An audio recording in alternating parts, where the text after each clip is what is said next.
quickly before I get into this video, I wanted to talk about something that I had posted about possibly quitting YouTube. I've been giving it some consideration and I don't think I'm going to quit just yet. So when I posted that I was going to quit and I had made a couple announcements on different social media like Instagram, Snapchat, I had a lot of people responding and just telling me to take a break. I think what I'm going to do, I'm going to limit my time. So if my kids are home, I'm not going to do it. If my kids have gone to bed, then I will edit my videos and stuff like that. And I think that I will have less guilt because it was, you know, people were responding to the part where I said about the money and the monetization and all that. And of course it'd be nice to get some money from this. That wasn't what really attracted me to YouTube, or, you know, especially with my status, because I'm like a very, very, very small channel and I'm never really getting like sufficient money from YouTube. I think I've got like $100 last year and that was it. So it's not about the money. What it was like the demonetization was like, just, you know, it's like all the views that I wasn't getting and the money that I wasn't getting now.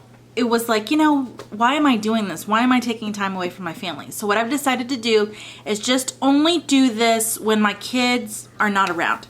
So if my kids have gone to bed, like right now, my kids aren't even here with me. They are with their aunt, my sister, and so I don't feel the guilt. And that's what it was. It was like, I'm doing all this and not really getting, you know, the feedback from it. And it's like, what was the purpose? What was the point? And I feel like if I just, you know, limit my time to doing it when the kids are not around, and I won't have that mom guilt. So that is what I'm going to do. So here I am, I'm making a video and let's continue. And I'm just like full of ideas, so I don't want to quit. I don't want to quit. I have a lot of ideas in my head about things I want to film, and the first one is on this soft glam palette. So I'm just gonna do a really quick tutorial type, you know, let's talk about it. I hadn't bought a Anastasia palette since the Makeup by Mario palette. I did not buy the Subculture. I was really excited about the Subculture, and then after watching all of the reviews on the Subculture, I was like, no, I'm gonna skip that one. And then the Prism palette came out and there was still the same drama around that. So it's like, I'm not gonna get that one. And then this one was supposed to be just like the Modern Renaissance formula, and the colors in this scream my name. I know that I would use this palette often, so I was like, I'm gonna go ahead and try it out. And I ordered it from Ulta when it released and I got it within 2 days. I was like really excited. I ordered it, let's say, I ordered it Monday night and I got it by Wednesday afternoon. So I was really excited about that. I got it really fast. And I wanted to just do a quick look with it and just give you a few of my thoughts. Now the Subculture and the Prism palette are beautiful colors, and had the controversy not been around it, I might have bought those. I know I would have bought the Subculture palette. I think I would have bought the Subculture over the Prism palette, because the Prism palette has quite a few colors in there that I think I would reach for once maybe to do a look, and then I probably wouldn't reach for it again.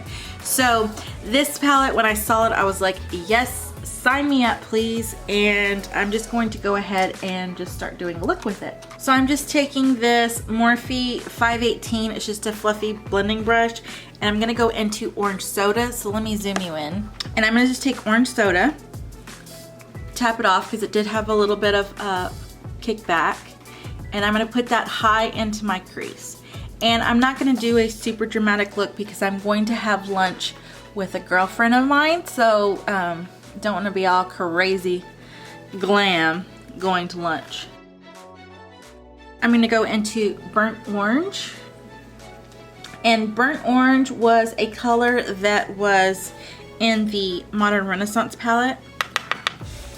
And again, I'm tapping that off because there is a little bit of powder up kick. So definitely reminding me of the Modern Renaissance palette. And then I'm wiping that brush because that's the same brush I've been using. Just wiping it off on a rag here, and I'm just gonna go above again to blend out the top here. It's looking a little unblended on top.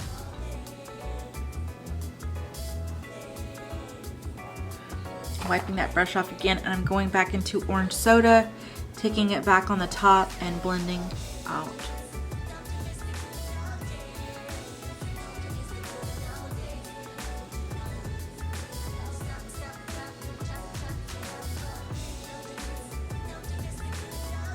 Okay, so then I'm going to go into Rustic, and Rustic is just like this caramel brown color.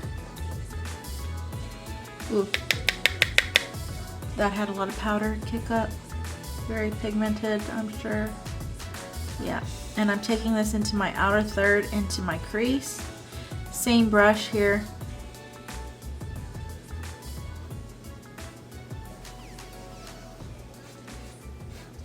Oh my lord, my dog is making so many noises with...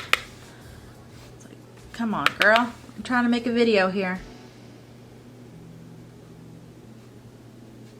And like I said, nothing too crazy, because I am going to have lunch with my girlfriend and then bringing it over into my crease with whatever's left.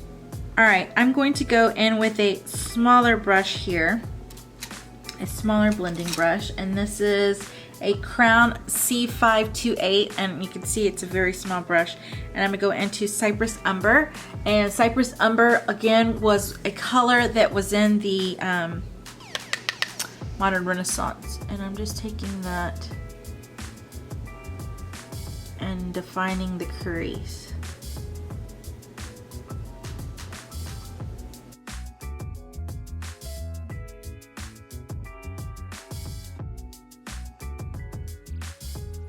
Going back into that last fluffy brush, just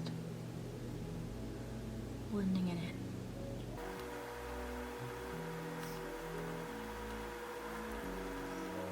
Cypress Umber again on the other eye.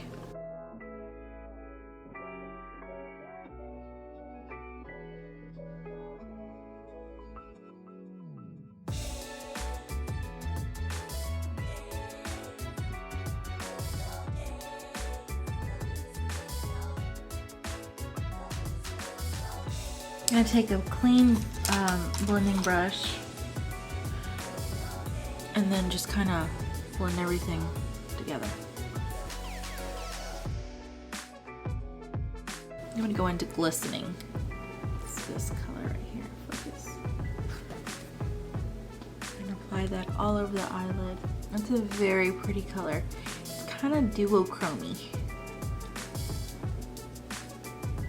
I'm using the other end of it to kind of blend it in to the outer corner.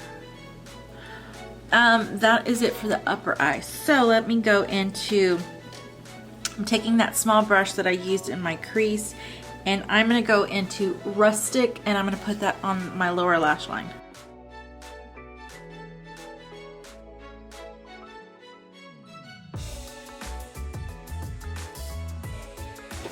Oh, I'm liking it. Okay, so then I'm going to take that brush, wipe it off, and then I'm going to go into orange soda and place that underneath that.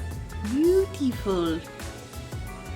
Okay, so I'm going to zoom you back out what the eyes are looking like, and then I need to put some blush on. So I'm going to use my Tarte Prim blush. I've had this, I think, for a couple of winters now. It's just the perfect neutral warm blush.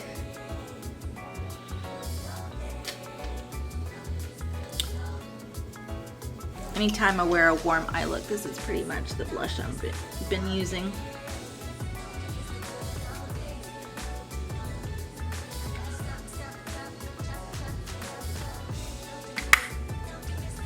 And then I did pick this up. This is the Amrezy highlighter. I'm using this Wet n Wild highlighting brush. Oh, I don't want to destroy it. Okay.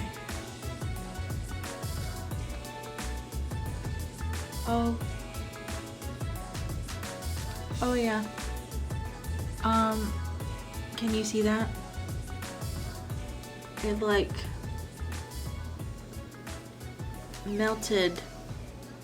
melded into my skin. It totally,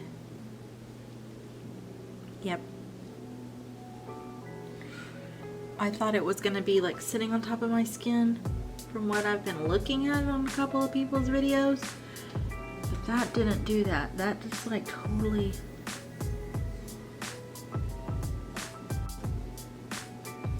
Wow. Impressed. I'm gonna take a little bit and put it in my inner corner.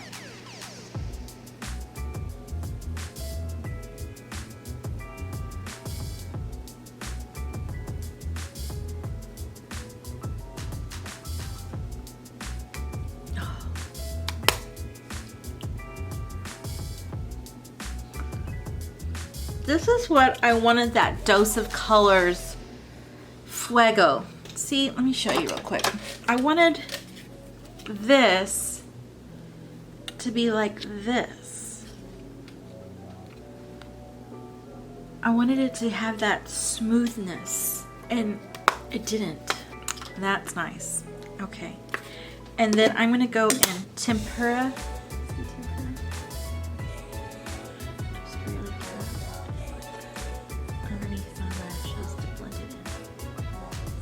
My brows.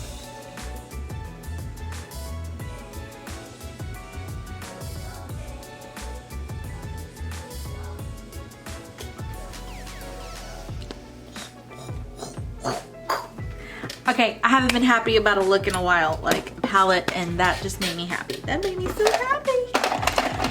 Then I'm gonna take my L'Oreal Brow Stylist Plumper. Okay, and before I put mascara on, I'm going to try to set my face. This is just the Boscia White Charcoal Mattifying, and I'm like running out of it. I'm trying to use it up. It's okay, but it leaves like big old squirts on your face. I don't like the sprayer. Then let's do some mascara. So happy.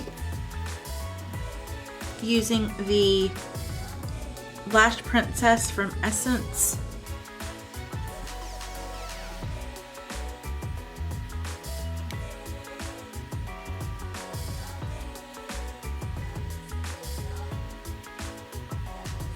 And then I need to find a lipstick.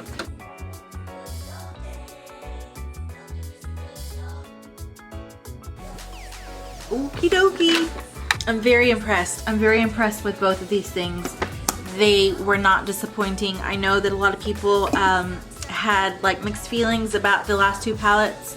I didn't pick those up. I did pick this one up. It's amazing. This highlighter just fell on my skin so beautifully. I want more. I can see why people go crazy with highlighter. If it looks like that, I could see why people go crazy. Okay, so I'm not quitting YouTube. I'm going to stick around for now. I'm just going to try to reschedule my whole self and do things that are, you know, not take time away from the kids. If the kids say, "Mommy," I'm gonna say, "What, baby?" and pay attention to them and not pay attention to YouTube. So, hope that doesn't affect anything. I hope we can still stay friends, and I will see you in the next one, guys. Bye.